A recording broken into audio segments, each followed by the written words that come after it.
A Novonor assinou a venda do controle da Braskem para a IG4. Segundo o comunicado da Novonor, a conclusão da transação está condicionada a condições precedentes. A empresa, antiga Odebrecht, também reforçou que a nova estrutura de controle que terá a Petrobras como co-controladora vai garantir a continuidade necessária para os negócios da Braskem. E para repercutir essa negociação, a gente conversa agora com o responsável por precificação de petroquímica da Argos, o Frederico Fernandes, que já está aqui comigo. Frederico, muito bom dia, meu querido. Bem-vindo aqui à nossa programação, Frederico. Bom dia. Frederico, essa operação chama atenção, né, nesse momento, por não ser uma venda tradicional. A gente tem aqui, na verdade, uma conversão de dívida em participação acionária. Na prática, o que esse modelo agora revela sobre o estágio financeiro da Novonor e, principalmente, sobre o tipo de recuperação que é esperado agora, nesse momento, para a Braskem? Na verdade, são duas coisas distintas. A Braskem, ela já vinha com um endividamento muito grande, né, desde alguns bons anos atrás. E o que foi feito? Foram dadas ações da Braskem como colaterais, como a gente diz no jargão.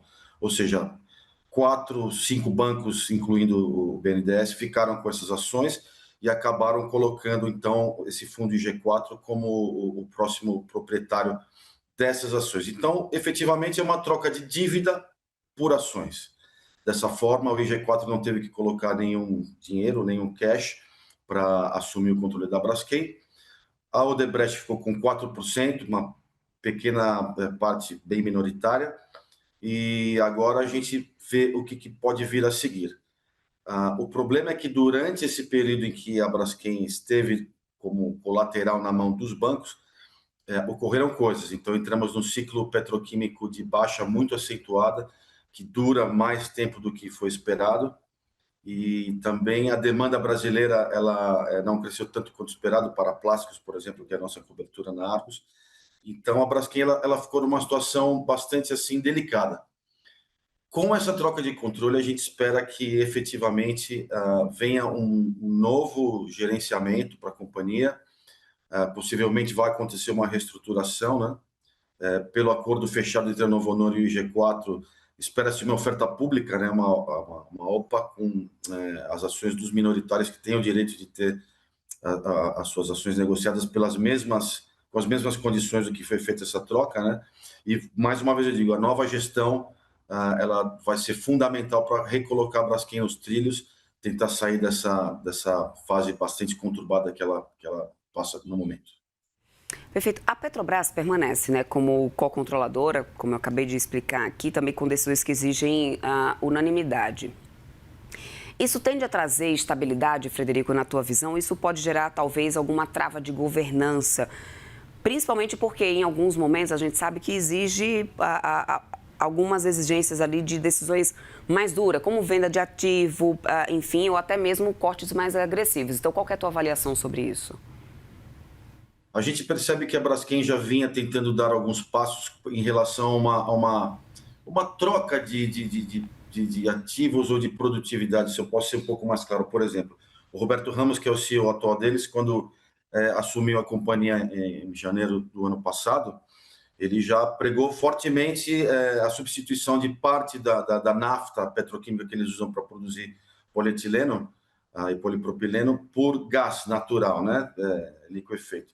Então, isso começou a acontecer, foi visto assim, muito positivamente pelo mercado, porque a nafta é um produto que, sim, como você importa parte dela, você sempre fica um pouco refém por situações externas, que é o que está acontecendo agora, né?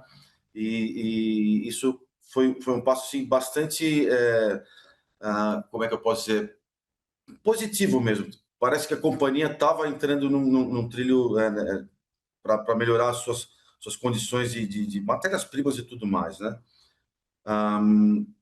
É por isso que é muito importante que essa nova gestão que deve assumir agora, ela tente entender as demandas de mercado, a questão das importações que vêm sendo muito altas, principalmente de polietileno e principalmente dos Estados Unidos, né?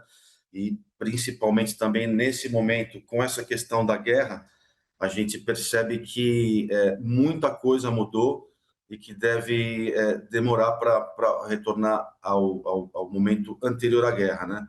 Para você ter uma ideia, hoje em dia, 50% mais ou menos, um pouco menos, do mercado brasileiro de resinas plásticas, né, é dominado pela Braskem, um pouco mais, na verdade, 50%, e o restante que vem aumentando são importações, né?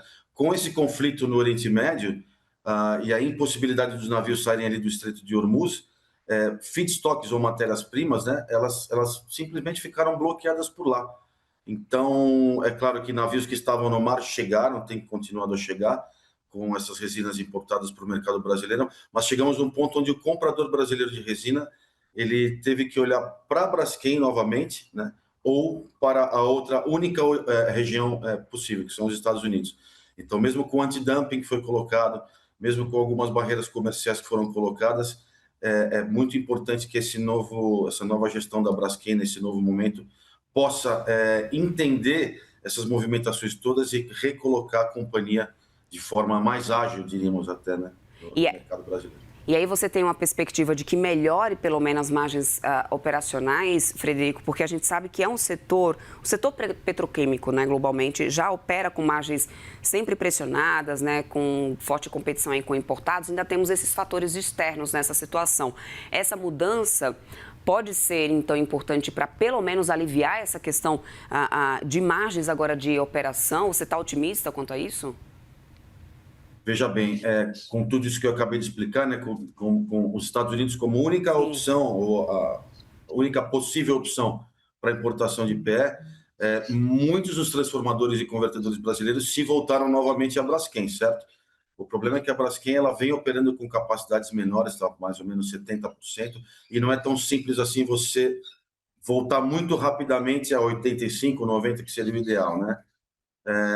Por outro lado, esta situação atual da guerra fez com que a obtenção de resina mesmo, a compra, se torne muito mais difícil. Então, a Braskem, ela, como qualquer outra companhia, né, ela fornece o que ela pode fornecer, só que isso teve um efeito absolutamente fortíssimo nos preços, né? Então, por exemplo, uma resina de polietileno que custava por volta de $950 um dia antes do início da guerra, ela já bate tipo em $3.500, então é um custo muito alto para os compradores, né? Este aumento artificial de margem por conta da guerra é um fator positivo para a Braskem nesse momento, porque eles estão fazendo mais receita e com margens um pouco maiores, né? Na Argentina, por exemplo, acontece a mesma coisa com o Par, que fabrica polietileno lá, e o número que nós temos fresco na Argentina é que a rentabilidade cresceu 50% com essa guerra, né? Tudo bem, o fabricante como a Braskem, ele também paga mais caro pela matéria-prima, no caso o polietileno ou o etileno, né? Só que ele consegue repassar um custo maior para o comprador final e aumenta a sua margem. Então, esse é o fator positivo nesse momento para a Braskem. Agora, se isso for utilizado junto com a nova gestão, como eu falei, né, numa possível reestruturação, aí sim eu veria a Braskem saindo por uma porta bastante positiva. Perfeito, quero muito agradecer, Frederico, o seu tempo aqui conosco. Conversamos aqui com Frederico Fernandes, responsável por precificação de petroquímica da Argos. Sempre bem-vindo por aqui, até uma próxima. Muito obrigado.